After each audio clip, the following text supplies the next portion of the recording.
गंधोदक की रखने की व्यवस्था, सारी आइटम मंदिरों के हमें मिल चुके। ठोना मिल गया, रकाबी मिल गई, थाली मिल गई, कलश मिल गया, सब मिल गया। लेकिन एक गंधोदक रखने वाले दो पात्र होते हैं, ये कहीं आगम में नहीं मिले। और गंधोदक रखने की व्यवस्था भी आगम में कहीं नहीं बताई गई। और आज के समय में मंदिर में और बर्तन होवे या नहीं होवे, लेकिन गंधोदक के दो पात्र तो होते ही। तो मैंने कहा ऐसा क्यों, आगम में कहीं मिल नहीं रहा और आज वर्तमान के वही मुख्य हैं। उसका मूल रीजन था, पहले व्यक्ति दूसरे का बना हुआ गंधोदक नहीं लेते थे, स्वयं अपना गंधोदक बनाते थे। जितना खपत है उतना बना लेते थे, अपने परिवार को दे देते थे, बस खत्म। दूसरे के बने हुए गंधोदक की मंदिर में जरूरत ही नहीं थी। सभी समाज एक साथ मंदिर में आती थी, अभिषेक होता था, सभी समाज गंधोदक ले लेती थी। बस गंधोदक आया, खत्म, रसोई बनी, खाए पिए बराबर।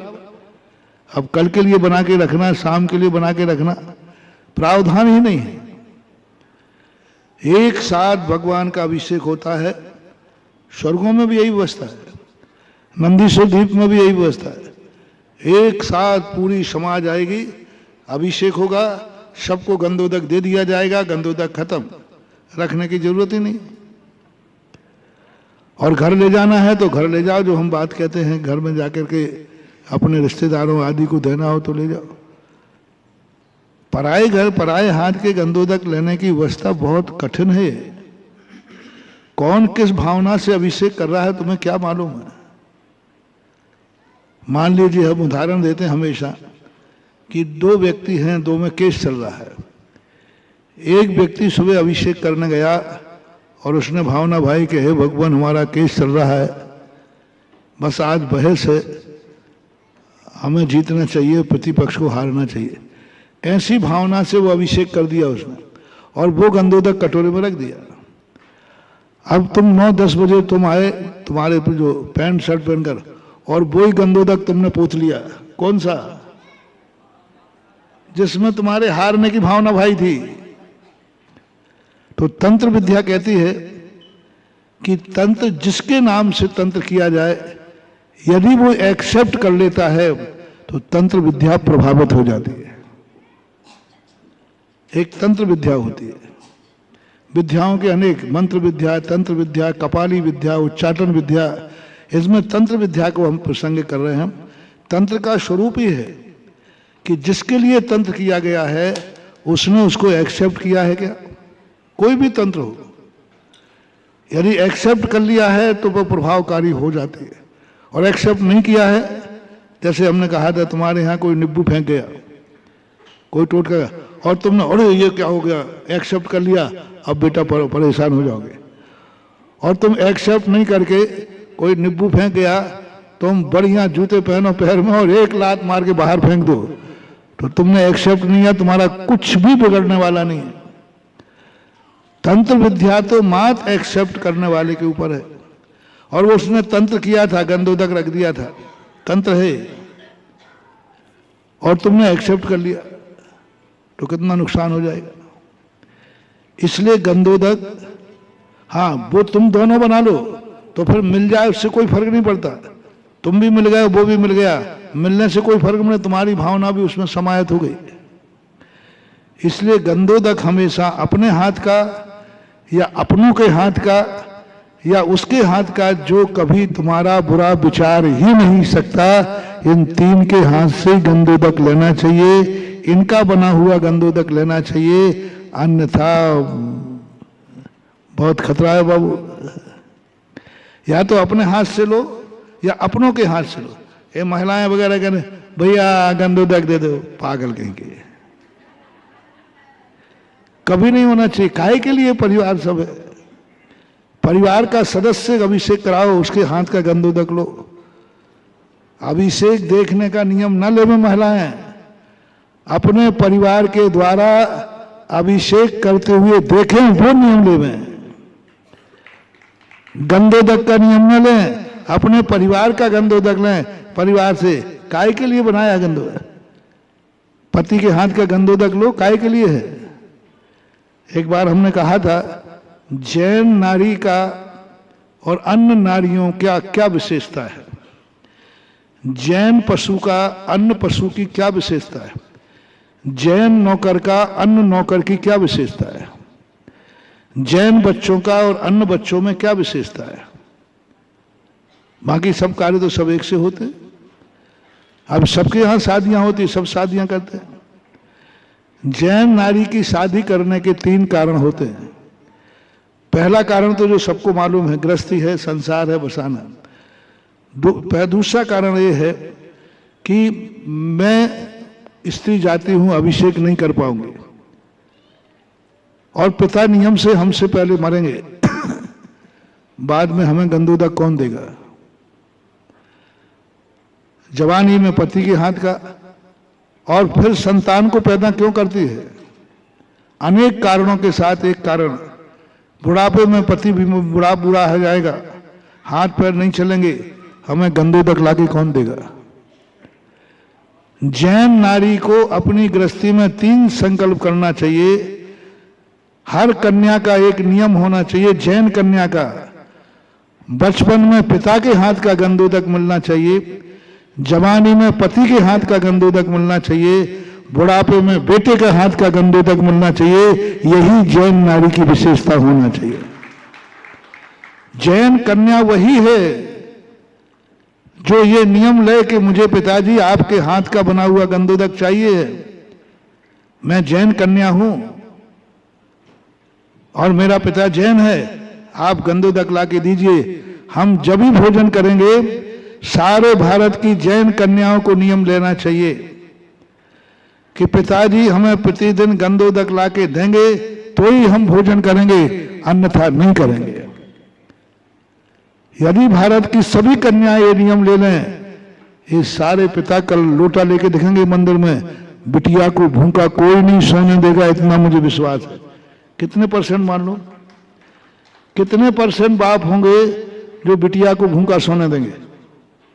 मुझे नहीं दिखता कि 99% लोग यदि बेटी नियम ले लेवे कि पिताजी हाथ से गंदोदक चाहिए मुझे, नहीं तो मेरा त्याग है।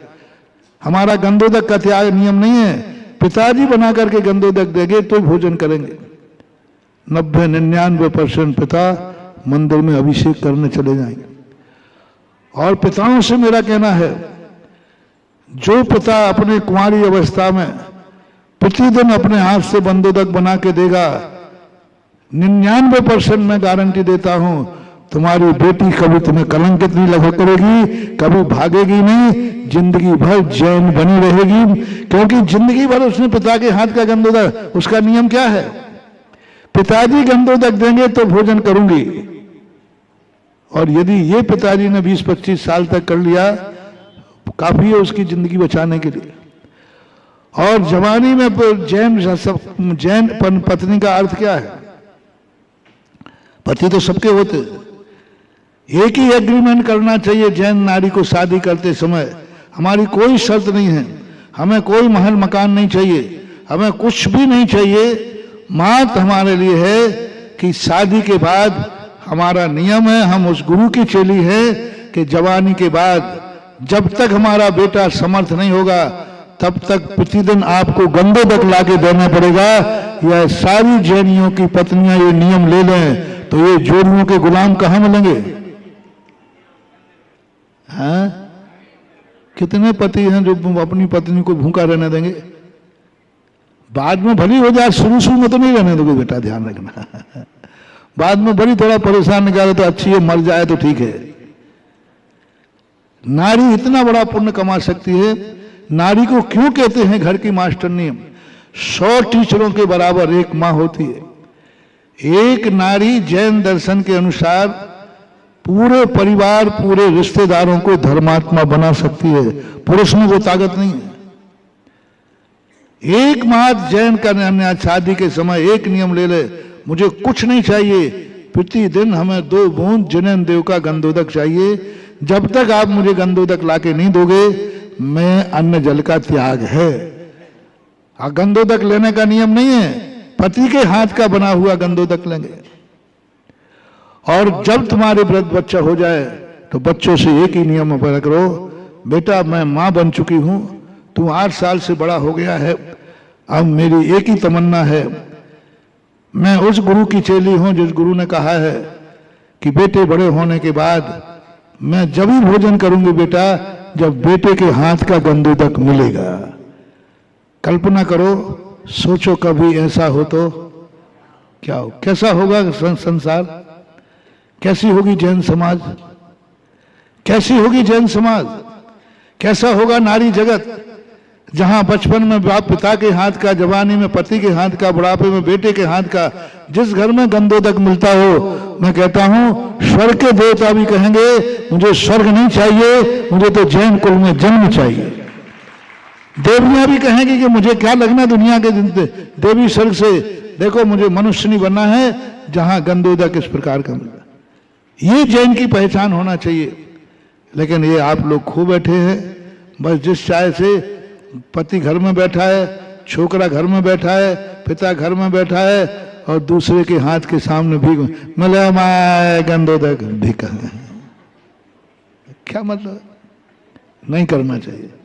मैं इस पर कई बार बहुत बड़े बड़े प्रवचन दे चुका हूं, पूरा मनोवैज्ञानिक ढंग से, सैद्धांतिक ढंग से, आगम के द्वारा, आगम का रेफरेंस दिया मैंने पद्म पुराण का, रविशंकर आचार्य महाराज दशरथ और कैकेयी का, बहुत गजब का उदाहरण है। तो सब तरफ से मैं इस पे कई बार कह चुका हूं और ये होना चाहिए। हालांकि बहुत कुछ परिवारों में मैंने ये तो देखा है कि इस मंच से जिस माल की आवाज लगाई गई, ऐसा कभी नहीं हुआ कि उसकी बोनी भी नहीं हुई हो, ऐसा तो कभी नहीं हुआ। कितने ही कठिन कठिन विचार भेजे गए, लेकिन बोनी नहीं, बिक्री भी अच्छी हुई है। हाँ, खेती हुई है, बोनी तो क्या। बहुत सारे परिवारों में आज ऐसे नियम हो गए हैं, आज पिता बेटी को गंदोदक देने लगा है, पति पत्नियों को, पत्नियां भी पतियों के साथ हंगामा करने लगी। मैंने आज तक तुमसे कोई हंगामा नहीं किया, लेकिन गंदोदक के लिए तो हंगामा करना पड़े तो कर डालो। यदि घर में महाभारत हो गए तो हो जाए, काय के लिए हो रहा ना, नहीं और किसी की मत करना ना भाव। गंदोदक के लिए होता है तो कोई पाप नहीं महानुभाव, ऐसा करना चाहिए। और ऐसा करोगे तो ना गंदोदक रखने की जरूरत पड़ेगी और ना विसर्जन की जरूरत पड़ेगी।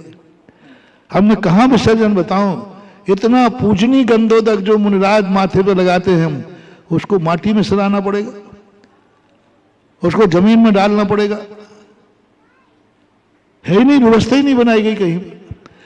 देवता लोग इतने बड़े बड़े कलशों से गंदोदक करते हैं, एक बूंद भी कहीं वेस्टेज नहीं जाती, सारा गंदोदक देवता अपने माथे पर उठा लेते हैं, क्योंकि असंख्यात देवता है।